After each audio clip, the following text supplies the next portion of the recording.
First of all, I welcome all the participants, the teachers who are attending this live lecture, which is regarding to the PhD coursework.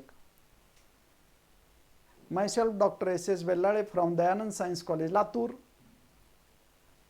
Today in this lecture, we shall discuss what is meant by the plagiarism and how to avoid the plagiarism.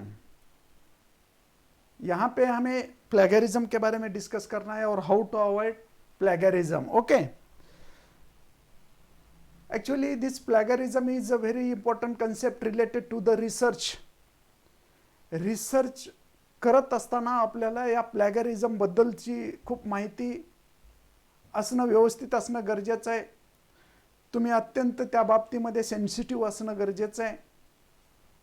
कारण बऱ्याच वेळा या प्लॅगरिझमचा अभ्यास न करता, माहिती न होता बरेचसे प्रॉब्लेम्स निर्माण होऊ शकतात. In this lecture, we shall discuss how to avoid the plagiarism. Which types of cases are considered as a plagiarism, we shall discuss here. Which types of cases are not considered as a plagiarism. Also, we shall discuss what we have to do to avoid the plagiarism. बऱ्याच वेळा असं असतं की बराचसा data आपल्याला बऱ्याचशा other research पेपर्समधनं collect करावं लागतं. बऱ्याचसा डाटा आपल्या रिसर्च पेपरमध्ये घ्यावं लागतं. मग अशा वेळी प्लॅगरिझममध्ये ते कन्सिडरेशन नाही झालं पाहिजे. याच्यासाठी काय करायला पाहिजे याचा या ठिकाणी आपण विचार करणार आहोत आणि त्यावर अभ्यास करून रिसर्चच्या बाबतीमध्ये तुम्हाला फॉर्मेशनसाठी टाकणार आहे. दुसरं, प्रत्येकाला माहीतच आहे, जेव्हा तुमचा थिसिस कंप्लीट होईल तेव्हा युनिव्हर्सिटीला प्लॅगरिझम चेकिंग करूनच सर्टिफिकेट द्यावं लागेल आणि मग मेन कॉपी थेसिसची सबमिट केली जाईल. कारण प्लॅगरिझम चेक झाल्याशिवाय अँटी प्लॅगरिझमची चेकिंग केल्यानंतरच मग तुम्हाला सर्टिफिकेट मिळेल आणि सर्टिफिकेट मिळाल्यानंतरच तुम्हाला मग थिसिस सबमिट करता येईल, अन्यथा थिसिस सबमिट नाही करता येणार. म्हणून हे प्लॅगरिझमची कन्सेप्ट काय, प्लॅगरिझम कशाला म्हणायचं, काय नाही आणि ते अवॉइड कसं करायचं या ठिकाणी आपण आजच्या या लेक्चरमध्ये पाहणार आहोत. Now see this plagiarism. The word plagiarism is derived from the Latin word plagiare. See this. Latin, which means to kidnap or abdicate. Abdicate means we have to select or we have to take. We have to kidnap some data from others. Actually, in the dictionary meaning, plagiary means G-R-I, plagiarism. One who steal the thoughts of writing of others and gives them out of his own. Plagiarismचा actually plagiarism म्हणजेच मुख्य जो विषय असतो तो साहित्य चोरी म्हणतात, साहित्य चोरी. द डिक्शनरी मिनिंगमध्ये प्लॅगियरी मीन्स जी आणि परत आर हा actually meaning of Latin or dictionary meaning. Plagiarism means in which who steals the thoughts or writing of others and give them out as his own. म्हणजे दुसऱ्याचा एखादा जर डाटा तुम्ही घेतलात आणि तो डाटा आपलाच आहे असं जेव्हा तुम्ही लिहितात तेव्हा तो प्लॅगरिझम केसमध्ये येतो, प्लॅगरिझममध्ये येतो. त्यानंतर the crime of a plagiarism adjust observe practising or got literary theft. म्हणजे जो तुमचा ग्रंथालयातला भाग असेल, जर तुमचा काही लिटररीची चोरी झाली असेल तर तो एक प्लॅगरिझम अंडर क्राईम आहे. Plagiarise to steal from the writings or idea of others. Idea of others means we can take the ideas of others with our name or with self name, then this is a one type of a plagiarism. Now, meaning and the definition of a plagiarism. To plagiarize means and includes to steal or buy or borrow and pass off, that is ideas, words of another is one of one's own. दुसऱ्याच्या ज्या idea असतात, दुसऱ्याच्या ज्या thoughts आहेत, दुसऱ्याचा जो writing material आहे, दुसऱ्याच्या ज्या कन्सेप्ट आहेत, त्या डेफिनेशन्स आहेत, त्या जर आपण स्वतःच्या नावावर आपले म्हणून जेव्हा लिहितो तेव्हा ते एक टाईपचं चोरी आहे आणि that is a plagiarism. To use another's production, यामध्ये प्रोडक्शन म्हटलं की तो थोडा पेटेंटचा भाग जातो, पण दुसऱ्याचं जे काही उत्पत्ती आहे, आता इथं शब्दाचा अर्थ म्हणजे उत्पत्ती म्हणजेच ॲक्च्युली रायटिंग मॅटर कन्सिडर करू. जेव्हा उत्पत्ती, प्रोडक्शन आणि एलिमेंट्स येतात तेव्हा तो प्लॅगरिझम अंडरपेक्षा तो दुसऱ्या सेक्शनमध्ये जातो. त्यासाठी इथं production means the writing production, we shall consider here the writing production without crediting the source. म्हणजे जिथून रायटिंग ज्यांनी लिहिलेलं आहे त्यांचा आपण जर उल्लेख न करता तो जर आपण डायरेक्ट घेतला तर that may be also plagiarism. To commit literacy theft, to present a new and original idea or product derived from an existing source. To present, दुसऱ्याच्या ज्या आयडिया आहेत, दुसऱ्याचा जो नॉलेज आहे, दुसऱ्याचं जे ओरिजिनेशन आहे, दुसऱ्याच्या ज्या कन्सेप्ट आहेत, दुसऱ्याच्या ज्या प्रोडक्ट आहेत, त्या जर प्रोडक्ट आपण प्रेझेंट केल्या, या आमच्या आहेत म्हणून जेव्हा सांगितल्या, रिप्रेझेंट केल्या, तर त्यासुद्धा या ठिकाणी प्लॅगॅरिझमच्या अंडर येतात. Now see this meaning and the next, what is the concept of the plagiarism? This includes plagiarism is an act of fraud. It involves both stealing someone else's work and lying about it afterward. एखाद्या दुसऱ्याचं work आपण चोरून घेणे, दुसऱ्याचं काम रिसर्चमधलं, generally यामध्ये रिसर्चमध्येच हे प्रमाण जास्त असतं, ते चोरून घेऊन आपण ते फॉरवर्ड करणे किंवा ते तिथून पुढं माझ्याच आहे हे असं व्यक्त करणे, या अशा पद्धतीचे यामध्ये येतात. Hiring someone's to write for you, म्हणजे दुसऱ्याकडनं घेऊन तुम्ही स्वतः जशास तसं लिहिणे. Building or someone's ideas without citation, दुसऱ्याच्या आयडिया आपणच निर्माण करणे, दुसऱ्या ज्याने आयडिया दिलेले आहे त्या आपण निर्माण करणे, दुसऱ्याच्या आयडिया आपण घेणे, हा म्हणजेच विदाउट सायटेशन हे कन्सेप्ट आहे. Citation means without representing its name. This is one types of a plagiarism. Improper paraphrasing, या ठिकाणी इम्प्रॉपर पॅराफ्रेजिंग म्हणजे या ठिकाणी सांकेतिक शब्द बदलणे, प्रॉपर पद्धतीनं, इम्प्रॉपर पद्धतीनं म्हणजे विशिष्ट पद्धतीनं शब्द बदलून लिहिणे, त्याचा जो भाषा आहे तो थोडं वेगळ्या व्यक्तमध्ये, वेगळ्या शब्दामध्ये बदलून पुन्हा तोच पॅराग्राफ लिहून काढणे, ही सुद्धा त्यामध्ये येते. त्यानंतर falsifying, tampering, fudging of the, या ठिकाणी fudging of the data from matching pre decided or desired conclusions.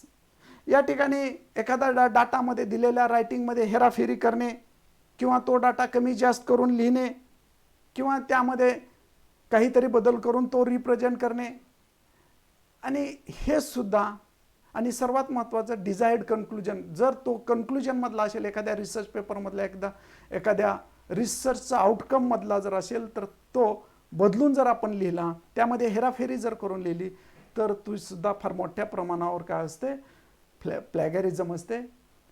मॅनिप्युलेटिंग data without actual collection of, we can take, आता हा सुद्धा प्रकार खूप महत्त्वाचा आहे. आपण एखाद्याचा डाटा घेतला नाही आहे, एखाद्याकडनं डाटा चोरी केलेला नाही, जर एखाद्याचा डाटा त्याचं सायटेशन न लिहिता IGTचा आपण जर डाटा घेतला तर तो या ठिकाणी प्लॅगॅरिझममध्ये येतो.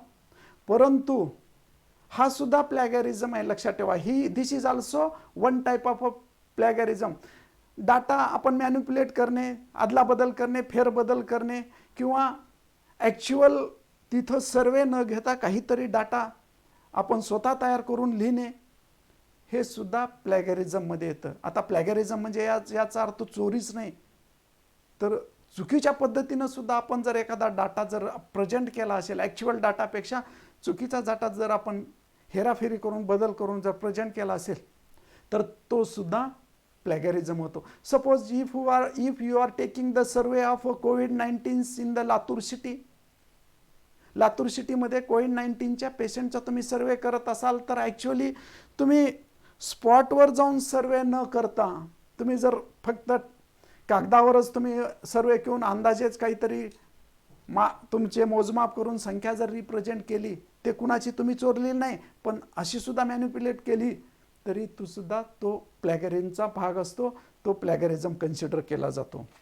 हा सुद्धा प्लॅगॅरिझम आहे, लक्षात ठेवा. प्लॅगॅरिझम म्हणजे फक्त चोरीच असं नाही, तर काही डाटा मॅनिप्युलेटिंग जर करत असाल तुम्ही ॲक्च्युअल कलेक्शन न करता, this is also one type of a plagiarism. Now या ठिकाणी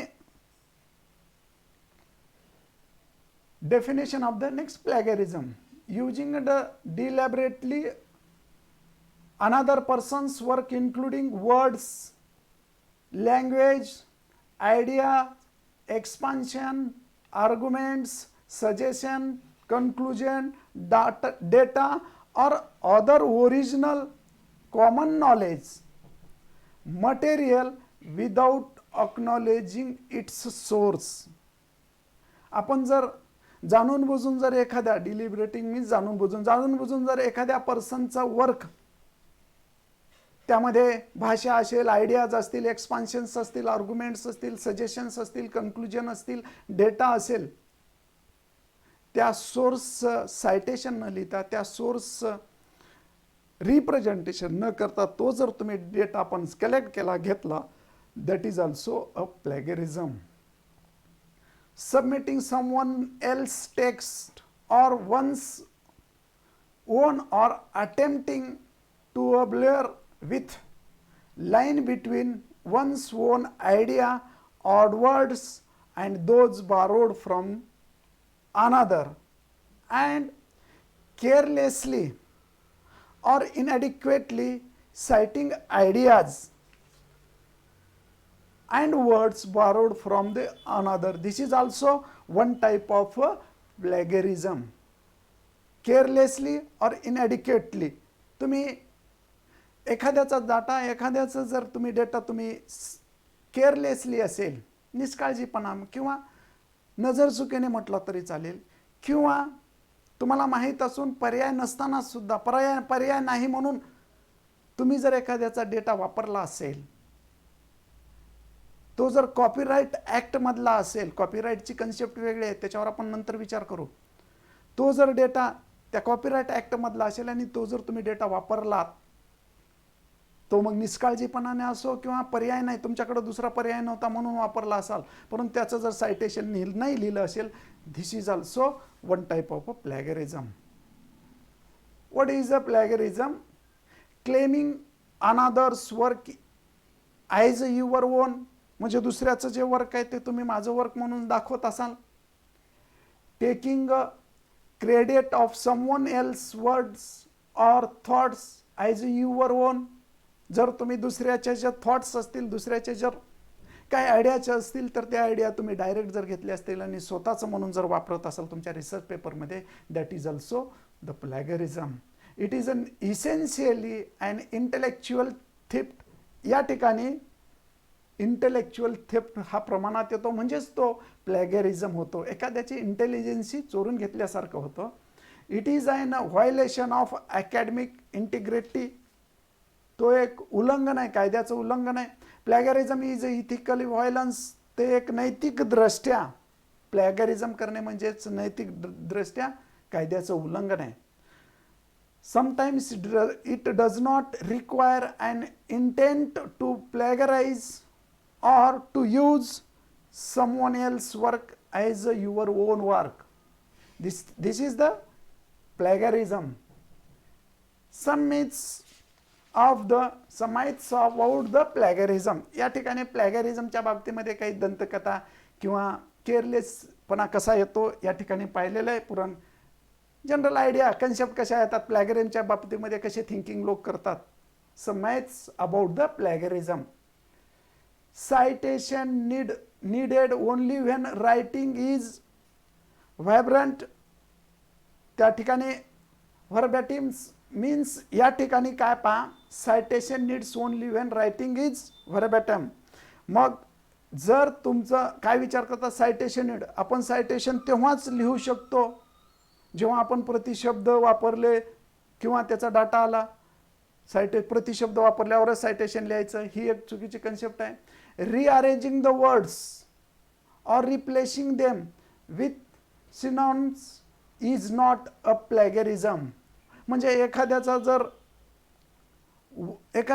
टेबल आहे, एखाद्याचा जर डाटा आहे, तो जर आपण शब्दशः बदलून लिहिला, शब्दाची अरेंजमेंट करून वेगळे शब्द वापरून लिहिले, रिप्लेस करून लिहिले किंवा त्याला समानार्थी शब्द वापरले, सिनोनिम्स जर यूज केले, दॅट इज नॉट अ प्लॅगरिझम. असं काहीच म्हणणं असतं की आपण शब्द बदलून लिहू, त्याचे समानार्थी शब्द वापरू, रिअरेंजमेंट केल्यानंतर ते प्लॅगरिझम होत नाही असं म्हणतात. हे मिथ्स आहे.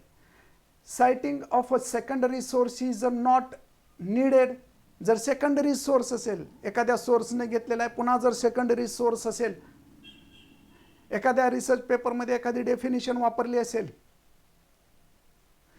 समजा एन बर्टनच्या रिसर्च पेपरमध्ये एखादी डेफिनेशन वापरली आहे, तीच डेफिनेशन त्या डेफिनेशनमध्ये सायटेशन आहे, परंतु तीच डेफिनेशन BC ढगेच्या पेपरमध्ये वापरली असेल आणि BC ढगेच्या पेपरमधून एन बर्टनची डेफिनेशन जर माझ्याकडे येत असेल, म्हणजे थर्ड स्टेज आहे, तर बरेच जण काय म्हणतात तिथं सायटिंगची गरज नाही, त्या एन बर्टनचं नाव माझ्या पेपरमध्ये टाकायची गरज नाही, असं काही जण म्हणतात सेकंडरी स्टेजमध्ये.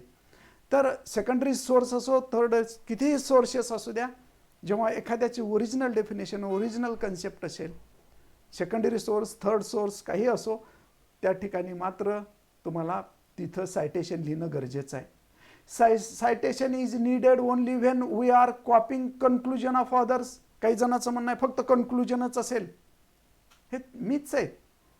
हे काय दंतकथा असल्यासारख्या चुकीच्या कन्सेप्ट आहेत. तर काय म्हणतात काही जण, citation is needed only when we are copying a conclusion of other. म्हणजे काही जर रिसर्च पेपरमधले जर आपण कन्क्लुजन घेत असतील, काही सर्वे डेटा असेल, त्या सर्वे डेटामधले जर कन्क्लुजन आपण जर वापरत असेल, तर कन्क्लुजनमधलं वापरत असताना त्या ठिकाणीच फक्त सायटेशन वापरावं, इतर ठिकाणी गरज नाही, असं काही जणांचं म्हणणं आहे. पण ते चुकीचं आहे. कन्क्लुजन असो किंवा बेसिक रिलेशन कन्सेप्ट्स असो, डेफिनेशन्ससुद्धा असोत, थेरमच्या स्टेटमेंटसुद्धा असोत, if you are taking some concepts or conditions then you have to cite them. फक्त कन्क्लुजनसाठीच सायटेशन वापरायचं नाही असं नाही, सर्वच बाबीला वापरावं लागेल. Citation is not needed when using information from other source in introduction or synopsis. Citation is not needed. काही जण असं म्हणतात की आपण जर एखाद्याची इन्फॉर्मेशन घेत असेल, एखाद्या सोर्सकडनं जेव्हा माहिती आपण इंट्रोडक्शनमध्ये किंवा इंट्रोडक्शनमध्ये लिहित असेल, मेन थेसिसमध्ये नाही, फक्त इंट्रोडक्शनमध्ये किंवा सिनॉप्सिसमध्ये लिहित असेल, तर तिथं वापरायचं नाही असं काही जणांचं म्हणणं असतं. पण इंट्रोडक्शनमध्ये सुद्धा तुम्ही लिहायला पाहिजे. आपले प्रत्येक पेपरसुद्धा आपण लिहित असताना इंट्रोडक्शनमध्ये सुद्धा जर एखाद्याची डेफिनेशन वापरली असेल तर तिथं सुद्धा आपण सायटेशन करतो. Citation is not needed when the other works is not copyrighted. मग काही जणांचं म्हणणं आहे की citation is not needed, other right is copyrighted. Copyrighted नसेल तर सायटेशनची गरज नाही. तरी कॉपीराइटेड असो नसो तुम्ही ते सायटेशन लिहिणं गरजेचं आहे. जेव्हा एखाद्याचा लिटरेचर तुम्ही घेत असेल, एखाद्याचा डेटा घेत असेल तर लिहिणं गरजेचं. No plagiarism when using your own work. जर स्वतःचं वर्क असेल तर प्लॅगरिझमची गरज नाही. तरीही प्लॅगरिझम करणं गरजेचं आहे. स्वतःचं जरी वर्क असेल तरी व्हेरीफाय करणं गरजेचं आहे. बरेच जण असं विचार करतात, nobody is going check our work for plagiarism. बरेच जण असं विचार करतात की माझं वर्क आहे हे प्लॅगरिझमसाठी कुणी चेक करणार नाही. All do copy from internet and nobody is a perfect. बरेच जण असं विचार करतात कोण परफेक्ट आहे त्यामध्ये, असं जो म्हणजे वेग बोलतात कोण परफेक्ट आहे त्यामध्ये. बरेच जण आपलं इंटरनेटमधनं कॉपी करून घेतात, कुणाचा पेपर ओरिजिनल आहे, असे जे वेग बोलतात हे अवॉइड करायचे. या कन्सेप्ट म्हणजे मिथ्या आहेत, त्यांना काही किंमत नाही आहे. No action will be taken, nobody cares. बरेच जण असं म्हणतात काय कोणी काय विचार करायचे, कोण काय ॲक्शन घेणार आहे, काय त्याचा विचार करायचा, काय काळजी करायची नाही, असे जे मिथ शब्द वापरतात, असे जे चुकीचे शब्द वापरतात, this is very dangerous for the plagiarism. म्हणजेच इथं दिलंय पा कोटेशनमध्ये शेवटचं वाक्य सांगितलंय, चलता है रे चलने दो. हा जो ॲटिट्यूड आहे हा ॲटिट्यूड रिसर्चवाल्यांनी बदलला पाहिजे, बाळगला नाही पाहिजे. लहानसहान बाब जरी तुम्ही दुसऱ्याकडनं एखादी थेरमची स्टेटमेंट, डेफिनेशन वगैरे काहीही घ्या, दॅट मस्ट बी सायटेड. तिथं तुम्ही त्याचं सायटेशन लिहा, म्हणजे तुम्हाला प्लॅगरिझममध्ये काही अडचण येणार नाही. त्यानंतर पहा how to avoid the plagiarism. Quote or inverted comma and cite the source. एखादी डेफिनेशन लिहिलात, एखादी कन्सेप्ट लिहिलात, एखादी थेरम लिहिलात, तर तिथं त्या कॉमा इन्व्हर्टेडमध्ये करून कुठल्या सोर्समधून घेतलेला आहे. समजा रिसर्च पेपर असेल तर आपण तिथं लिहायचं एन बर्टन, आणि त्याचा तो आपला रेफरन्समध्ये नंबर जो टाकलेला आहे तो इथं आपण रिसर्च पेपरमध्ये तिथं टाकायचा. एन बर्टन, एन टॉयस, समजा BC डगे, आणि तो कुठून घेतला त्याचा डिटेल आपण रेफरन्समध्ये सायटेशन द्या. त्यानंतर cite the source of an idea or data or information. Paraphrase and cite the source. Rules of citations. Why to cite. Quoting. या ठिकाणी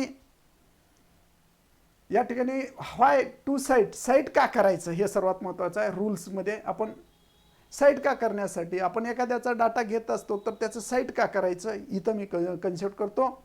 या ठिकाणी कोटिंग व्हर्बिटम मीन्स तुम्हाला तिथं कोट करावं लागेल. या ठिकाणी प्रतिशब्द वापरत असेल तर, किंवा 1-2 सेंटेन्सेस घेतले असतील, किंवा मोर दॅन 3 to 4 सेंटेन्सेस, किंवा पॅराग्राफ घेतला असेल, quoting in your own words.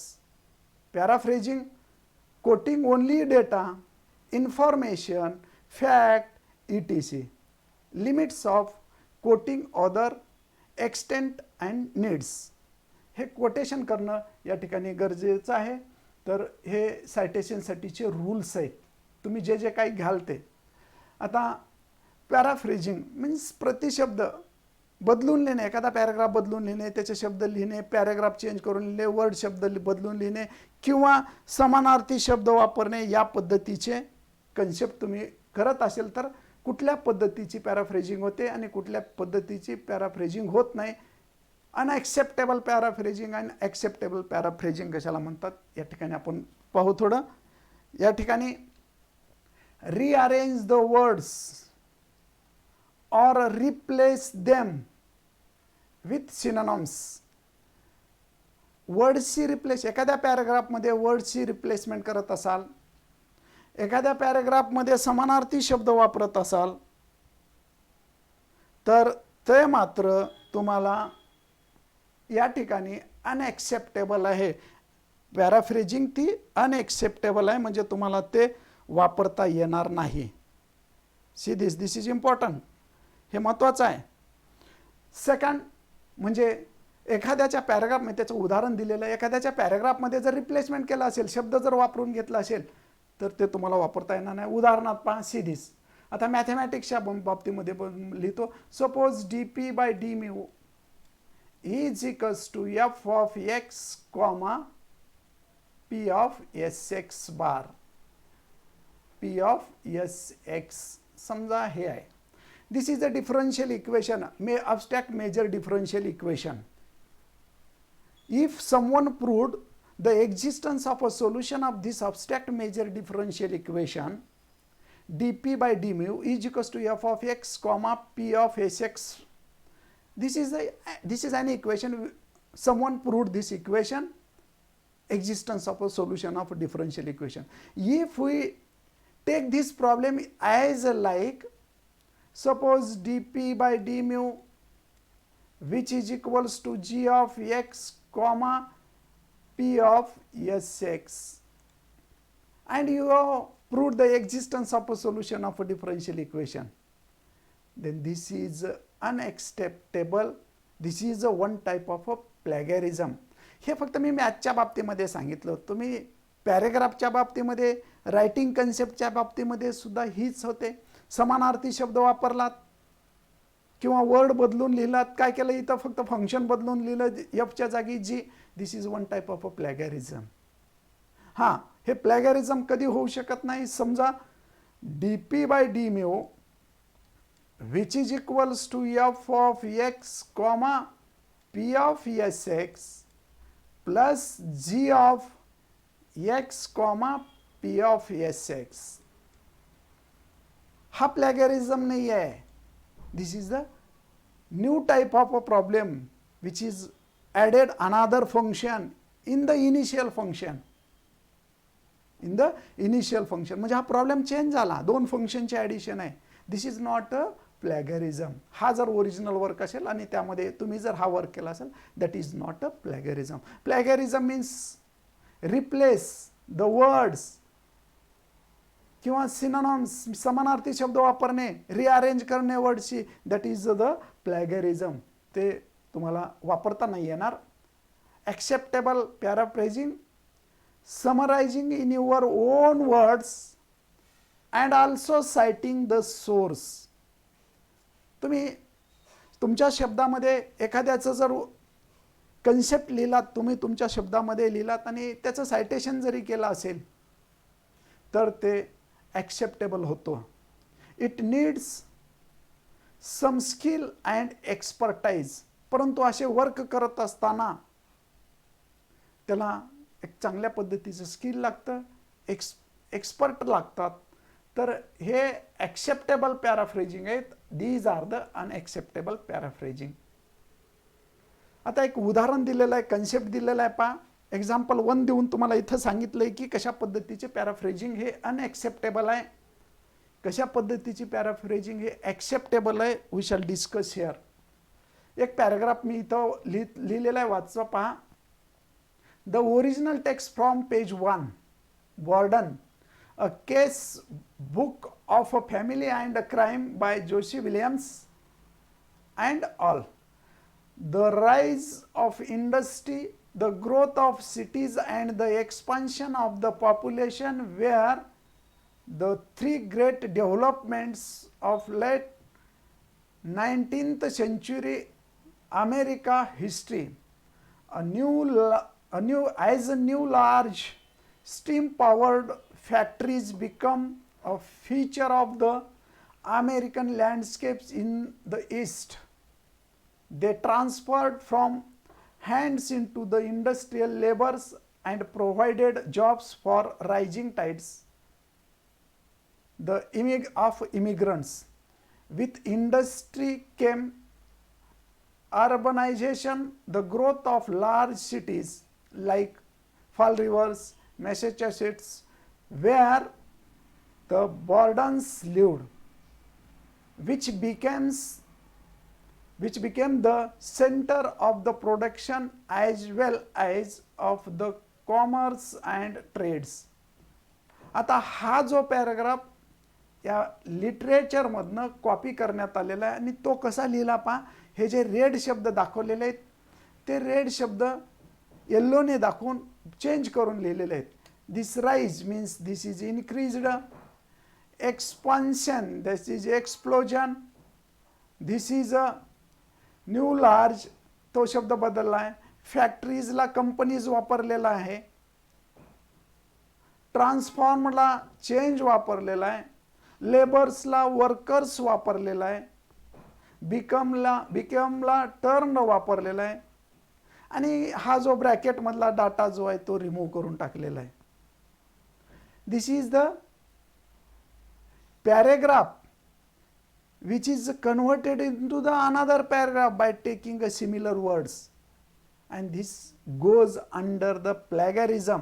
मग असं जरी तुम्ही सिमिलर वर्ड टाकून लिहिलं असेल एखादी कन्सेप्ट, कारण कन्सेप्ट तीच आहे, थीम तीच आहे, अमेरिकेच्या बाबतीमध्ये घडलेली थीम्स तीच आहे, फक्त काय केलेलं आहे, शब्द बदलून टाकलेले आहेत. तर याच्यावर या ठिकाणी विलियम्सवर या ठिकाणी केस झाला, आणि विलियम्स या केसमध्ये हे केलेलं आहे आणि ती सक्सेस झाली. म्हणजे एक उदाहरण सांगितलं की फक्त पॅराफ्रेजिंगचं प्लॅगरिझम कसं असतं.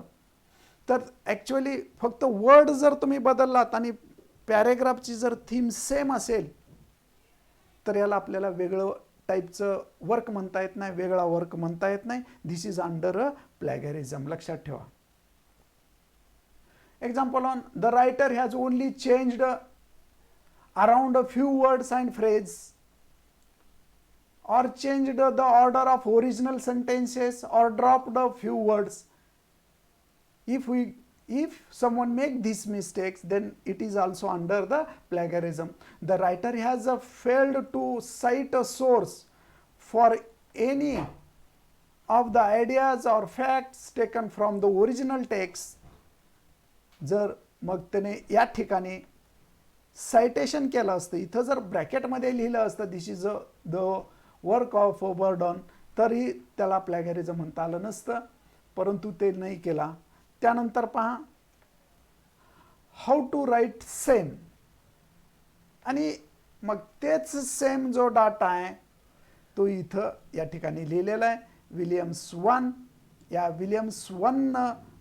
विलियम्सनं जो बर्डननं लिहिलेला डाटा विलियम्सचा होता तो त्यांनी इथं टाकलेला आहे, आणि त्याला कोट केलं, ब्रॅकेटमध्ये लिहिलेलं आहे, कोटेशनमध्ये लिहिलेलं आहे, तर आणि हे वेगळ्या पद्धतीमध्ये लिहिलेलं आहे. This is acceptable paraphrasing because the writer accurately relays the information in the original owns words and reader knows the sources of information. This is the source of information. मग हा मात्र ॲक्सेप्टेबल पॅराफ्रेजिंग आहे. इथं तुमच्यावर प्लॅगरिझम ॲक्ट होत नाही किंवा प्लॅगरिझमची केस होत नाही, कारण याच्यामध्ये या सर्वच बाबी त्यानं केलेल्या आहेत. Accurate release and information in the original information accurate आहे, फक्त त्यानं वर्डिंग चेंज करून माहिती या वेगवेगळ्या फॉर्ममध्ये लिहिलेलं आहे.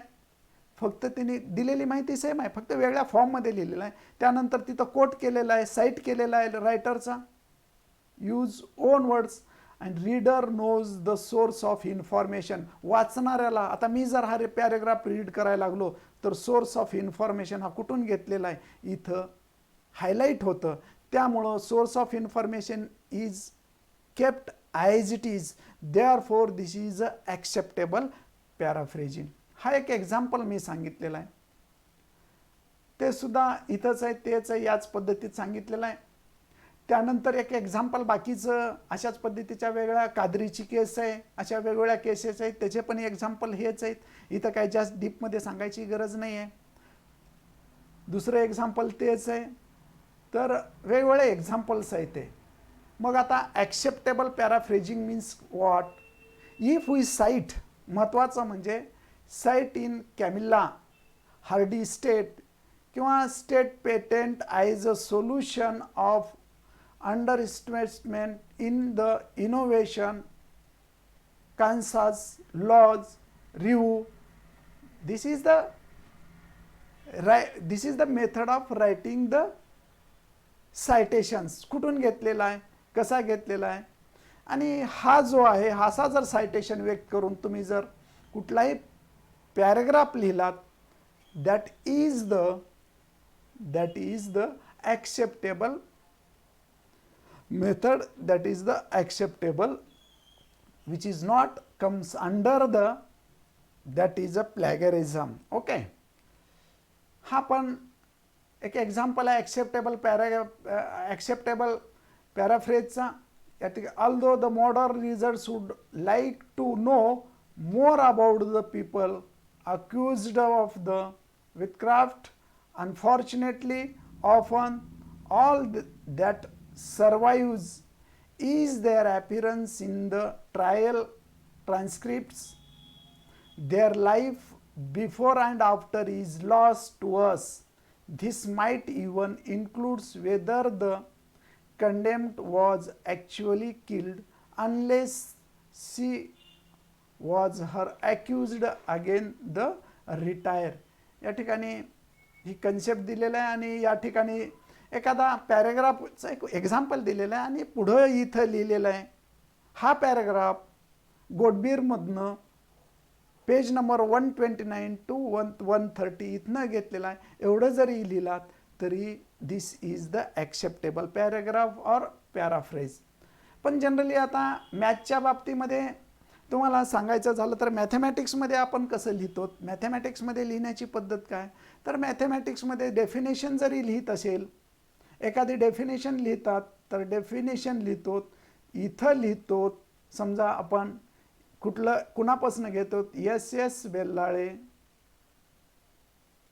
19 and then write that definition. आपल्याकडं सायटेशन लिहिण्याची वेगळी पद्धत आहे. मॅथमॅटिक्समध्ये डेफिनेशन लिहितो, त्यानंतर काय असेल तो कुठली डेफिनेशन घेतो आणि रेफरन्सेसमध्ये त्याचा 19 नंबरला त्या पेपरचं रिप्रेझेंटेशन करतो. If you write this way then this also not comes under the plagiarism. Or if you want to write the theorem statement, then you have to put name, that is B.C. Dhage 16. Okay, then write a theorem as it is. Write a theorem as it is. This is the citation, and details of this citation is expressed in the references. In that references means at the last we shall include this 16 number B.C. Dhage and the name of that research paper. हे mathematics, chemistry, याच्यात सायन्समध्ये सर्वच्या सर्व ठिकाणी या पद्धतीनं केलं जातं. This is a one type of a citation. आणि अशा पद्धतीनं तुम्ही जर सायटेशन केलात तर तुमचं ते वर्क, ते तुमची डेफिनेशन, तुमचा तो थेरम तुमच्या नावावर न होता मूळ source as it is keep करून तुम्ही लिहिल्यामुळं तो प्लॅगॅरिझममध्ये येत नाही, त्याच्यावर कुठलं ॲक्ट प्लॅगॅरिझम लागू होत नाही. ठीक आहे, ही पद्धत आहे सायन्सेसचे पेपर वगैरे लिहिण्याची. तर या ठिकाणी आपण काय करतो, डेफिनेशन असो, थेरम असोत किंवा रेफरन्सेस असोत किंवा यामध्ये आपण इंट्रोडक्शन असोत, त्या प्रत्येक ठिकाणी जर काही कन्सेप्ट लिहिली, आयडिया लिहिली, तर you have to write the citation. आपण कुठून साईट केलेलं आहे, कुठून घेतलेलं आहे याची माहिती दिली पाहिजे. बऱ्याच वेळा असं सुद्धा असतं, वेबसाईटला सुद्धा असतं, वेबसाईटवरून आपण डेटा घेतो. बऱ्याचशा वेबसाईटचा डेटा आपण जर कॉपी केलेला असेल जशाच तसं, बऱ्याचशा वेबसाईटवरनं जर आपण फोटोज घेतले असतील तर तिथंसुद्धा तुम्हाला वेबसाईटचं सायटेशन करणं गरजेचं असतं. बऱ्याचशा फोटोज हा वेबसाईटवर कॉपीराईट असतात. जेव्हा आपण यूट्यूबला आम्ही लेक्चर्स आपण देत असतो तेव्हा काही बाबी जर तुम्ही वेबसाईटवरनं घेत असेल, एखादी फोटो वेबसाईटवरनं घेत असेल आणि ते जर कॉपीराईट ॲक्टमधली जर असेल, काही बऱ्याचशा जनरल ट्रान्समिशन फोटोज असतात, तर त्या फोटो घेतल्यानंतर तिथं आपल्याला कॉपीराईट किंवा रेफरन्सेसमध्ये त्याचा एक्सप्रेशन सायटेशन लिहिणं गरजेचं आहे. ठीक आहे, असो, बऱ्याच जणाला या बाबी माहीत आहेत. आता सायटेशन आणि कॉपीराईट कन्सेप्ट थोड्या वेगळ्या आहेत. सायटेशन आणि कॉपीराईट कन्सेप्ट वेगळे आहेत. त्यानंतर citation, copyright and patent. Patent ही परत कन्सेप्ट वेगळे. Actually patents are related to the production atoms. प्रोडक्शनच्या ॲटम्स असतात त्याच्यासाठी रिलेटेड जो ॲक्ट निर्माण केलेला आहे तो पेटेंट आहे. आणि प्लॅगॅरिझमचा जो ॲक्ट निर्माण केलेला आहे तो साहित्य चोरीसाठी आहे. साहित्यातील जर रिटर्न मॅटर जर चोरी झाला असेल तर त्यासाठी प्लॅगॅरिझम ॲक्ट वापरतात. ठीक आहे, कॉपीराईट ही कन्सेप्ट वेगळा आहे. प्लॅगॅरिझम होऊ नये म्हणून तो एका कॉपीराईटनं बॉन्ड केलेला असतो. प्रत्येक बुक जनरली कॉपीराइटेड बुक्स असतात. ज्या इंटरनेटवरचा बराचसा डेटा हा कॉपीराइट ॲक्ट खालचा असतो. That means if we take the data then we have to mention the citation and just it goes under the plagiarism. आता प्लॅगरिझम जर consequences of a plagiarism, disciplinary action when in service. जर तुम्ही सर्व्हिसमध्ये असेल आणि जर प्लॅगरिझम ॲक्टमध्ये सापडलात तर या ठिकाणी अँटी प्लॅगरिझम केस तुमच्यावर दाखल होऊ शकते आणि that is enquiry, suspension. It may be suspension according to the matter you have collected from, removal, termination, reduction in increments, withdrawal of the publication withdrawal केलं जातं, thesis, award, blacklist of PhD, MPhil, guide, त्या जर guide सोबत ते blacklist केले जातं, cancellation of the admission, rusticates, जर PhDचं रेस्टिकेट्स होतं, पनिशमेंट होते, त्यानंतर इम्प्रिझनमेंट्स होते अँड द फाईनसुद्धा तुम्हाला लागू होतो, लॉस ऑफ अपॉर्च्युनिटीज, बऱ्याचशा संधीच तुमच्यासुद्धा लॉस होऊ शकतात. म्हणून हे रिसर्च करणारे आपण सर्वजण आहोत या ठिकाणी, सर्वांसाठी या कन्सेप्ट खूप महत्त्वाच्या आहेत. प्लॅगरिझममध्ये आपण खूप काळजीपूर्वक असलं पाहिजे हे मी मान्य करतो. I know also you have to read, you have to take lot of data, lot of information from other researchers, from other literature, but you have to cite them. हे मलाही माहीत आहे. एखादा मी जरी रिसर्च करत असेल, एखादा स्टुडंट रिसर्च करत असेल तर सर्वच्या सर्व सिस्टीम ओरिएंटेशन त्याच्याकडनं होऊ शकत नाही. सर्व इंट्रोडक्शनपासून त्याच्या रिसर्च प्रॉब्लेमपर्यंत बऱ्याचशा बाबी त्याला लिटरेचरमधनं इतर ठिकाणाहून घ्यावं लागतं. मग इतर ठिकाणाहून घेतल्यामुळं तो प्लॅगरिझम नाही होणार. तर तो प्लॅगरिझममध्ये नाही येण्यासाठी सर्वात महत्त्वाचं you have to cite them. तुम्हाला ते काय करणं गरजेचं आहे, साईट करणं गरजेचं आहे. कुठून घेतला तेवढं लिहिणं गरजेचं आहे. मग तुम्ही लँग्वेज बदलून लिहा किंवा जशास तसं पॅरेग्राफ लिहा, जनरली डेफिनेशन असो, थेरमच्या स्टेटमेंट्स असोत, या जशास तसं घेतलेल्या असतात. हां, रायटिंग मॅटर, पॅराग्राफ्स वगैरे जे असतात मॅथमॅटिक्समध्ये वगैरे डेफिनिशन्स वगैरे बदलत नाहीत. सायटेशन तर लिहितात पण वर्डिंगसुद्धा ॲज इट इज ठेवतात. पण इतर इंट्रोडक्शन वगैरे कुठं डेटा कलेक्शन असेल काही असेल तर तुम्ही तुमच्या वर्डिंगमध्ये लिहू शकता, परंतु त्याला साईट करणं गरजेचं आहे. हेच या ठिकाणी मला या आजच्या लेक्चरमध्ये सांगायचं होतं. सर्वात महत्त्वाचं म्हणजे हा प्लॅगरिझम बाबतीमध्ये जागरूकता असणं गरजेचं आहे आणि हे जागरूकता असल्याशिवाय तुम्हाला प्लॅगरिझमपासून वाचता नाही येणार, कारण प्लॅगरिझम चेक केल्याशिवाय पुढे जाता येणार नाही. आणि आता सर्वात महत्त्वाचं म्हणजे आजपर्यंत जे इंटरनेट, जेव्हा प्रत्येक थेसिस असेल, प्रत्येक रिसर्च आर्टिकल असेल, ते आता ऑनलाईन टाकलं जात आहे. तुमचा कुठलाही पेपर आता ऑनलाईन भेटतो. त्यामुळं ऑटो जनरेशन मेथडनं तुमचं प्लॅगरिझम सहज निघू शकतं. आणि ते प्लॅगरिझम, समजा मी जरी एखादा पेपर टाकलो आणि यामध्ये माझं सिमिलर वर्ड्स प्लॅगरिझम कुठल्या दुसऱ्या पेपरमध्ये केलं हे जर मला पाहायचं झालं तर त्यामध्ये सहज सापडू शकतं. जेव्हा हे हार्ड कॉपीमध्ये जर्नल्स होते, हार्ड कॉपीमध्ये बुक्स निघत होते, त्यावेळेस या प्लॅगरिझमच्या बाबतीमध्ये एवढी अलर्ट नव्हता, तेवढं लक्ष दिलं जायचं नाही. परंतु आता टोटल मॅटर ऑनलाईन आहे, ऑटो जनरेशननं प्लॅगरिझम चेक होतं. त्यामुळं प्रत्येक विद्यार्थ्यांना, प्रत्येक रिसर्च करणाऱ्यांना, प्रत्येक गाईडना सुद्धा अत्यंत काळजीपूर्वक या प्लॅगरिझम सिस्टीममध्ये राहायला पाहिजे. आणि जरी आपण काही डेटा एखाद्याकडनं कलेक्ट केला, एखाद्याकडनं थेरम घेतला, एखाद्याकडनं स्टेटमेंट घेतली, तर ते तुम्ही या ठिकाणी त्याचं सायटेशन लिहिलं तर ते प्लॅगरिझम होऊ शकत नाही.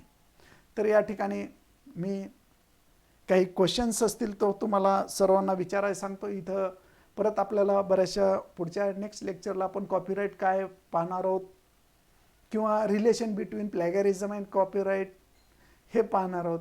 जनरली आपल्याकडं कॉपीराईटचा प्रॉब्लेम येत नाही आहे. कॉपीराईटचा संबंध आपण थेसिस वगैरे कॉपीराईट स्वतः आपण नाही करत, परंतु जे पब्लिकेशन्स असतात, पब्लिशर्स असतात, त्यांच्याकडे ते कॉपीराईटच्या कंडिशन्स असतात, कॉपीराईटचे जे हे असतात, लॉज असतात, तर त्याचा काय आपल्याला येत नाही. आपण रिसर्च म्हटलं की सर्वात महत्त्वाचं प्लॅगरिझम हे प्रत्येकाने चेक केलं पाहिजे.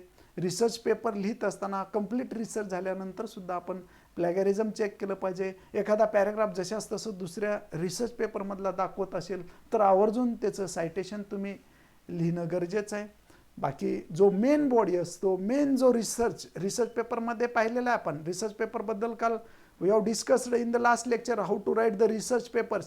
In that research paper the main body, तुमची जी मेन बॉडी असते रिसर्च पेपरमधली, तो मात्र म्हणजे प्रॉब्लेम तुमचा आणि सोल्युशन मेथड हा मात्र तुमचं ओनच असतं. त्याच्यामध्ये प्लॅगरिझमचा प्रश्न येतच नाही आहे. हे इंट्रोडक्शन वगैरेमध्ये प्लॅगरिझम येऊ शकतात, तर इथं तुम्ही ते चेक करणं गरजेचं आहे. असेल तर सरळ सरळ त्या सायटेशन टाकून देणं, म्हणजे कुठलीच रिस्क तुम्हाला राहणार नाही आणि कुठला प्रॉब्लेमसुद्धा येणार नाही. एवढंच या ठिकाणी सांगायचं आहे. जर काही तुमचे क्वेश्चन्स असतील प्लॅगरिझमच्या बाबतीमध्ये तुम्ही ते विचारू शकता, तुम्ही विचारा. ठीक आहे, मी या ठिकाणी बरेच जण आहेत, शिंदे सर आहेत, कांबळे मॅडम आहेत, बरखा मॅडम आहेत, त्यानंतर बसवराज सर आहेत, झरे सर आहेत, कमाळे सर आहेत, त्यानंतर श्रुतिका मॅडम आहेत, दैमी मॅडम आहेत, परत कोण शिंदे सर आहेत. ठीक आहे, रोहिणी शिंदे मॅडम पण आहेत. ओके, तुषार चव्हाण सर. तर आपल्याला जर काही क्वेश्चन्स असतील तर तुम्ही क्वेश्चन्स विचारू शकता. प्लॅगरिझमच्या बाबतीमध्ये काय अडचण असेल तर विचारू शकता. अन्यथा मग आपण इथं थांबू. एक क्वेश्चन आहे पहा सुवर्णा कांबळे मॅडमचा. Should be tables, figures and the references be included or excluded in the plagiarism check. या ठिकाणी पहा, टेबल जर तुम्ही जशाच तसं जर कॉपीराईट केलेला असेल, कॉपी घेतलेला असेल टेबल, म्हणजे विथ इन्क्लुडिंग डेटा, तो जर डेटासह जर टेबल असेल that may be include as a plagiarism. जशाच तसं जर तुम्ही डेटासह जर टेबल घेतला तर तो इन्क्लूड असतो. त्यानंतर रेफरन्सेस, फिगर्स अँड रेफरन्सेसमध्ये रेफरन्स जरी दाखवला, आता समजा तुमच्यात 4 रेफरन्सेस तुम्ही घेतले एकाच ऑथरचे, BC ढगे नावाचे रेफरन्सेस तुम्ही घेतले, तो जर रेफरन्स दुसऱ्याच्या पेपरमध्ये असेल, तो जर रेफरन्स तिसऱ्याच्या पेपरमध्ये असेल, तर तो प्लॅगरिझममध्ये येत नाही. रेफरन्सेस हा पार्ट प्लॅगरिझममध्ये येत नाही. टेबल्समध्ये सुद्धा टेबल जर डेटा टेबल असेल आणि IGT's डेटा टेबल असेल सर्वेचा एखाद्या रिसर्च आर्टिकलमधला, तर तो घेतला जातो, नाहीतर नाही घेतला जात. Figures, references to be included. Figures मात्र इंटरनेटवरनं जर तुम्ही एखादी फिगर किंवा एखादी इमेज घेतलात, ती जर अंदर कॉपीराईट असेल, आता समजा आपण एखादी फिगर घेतो, ती इंटरनेटवर बायजूसच्या सर्व फिगर्सच्या कॉपीराईट असतात. तुम्ही जर तिथनं जर एखादी फिगर घेतलात, तिथनं जर तुम्ही एखादा डेटा घेतलात, तो जशाच तसं जर आपण वापरलात तर तो प्लॅगरिझममध्ये येतो.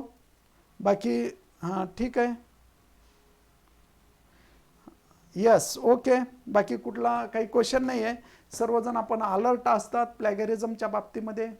तर या ठिकाणी परत आपण आजच्या दिवशी तर थांबणार आहोत. आपण अत्यंत चांगल्या पद्धतीनं हे लेक्चर ऐकून घेतलात, त्याबद्दल आपले सर्वांचे धन्यवाद. आणि परत एकदा आपण सर्वांना शुभेच्छा देऊन या ठिकाणी थांबतो. नमस्कार, गुड बाय.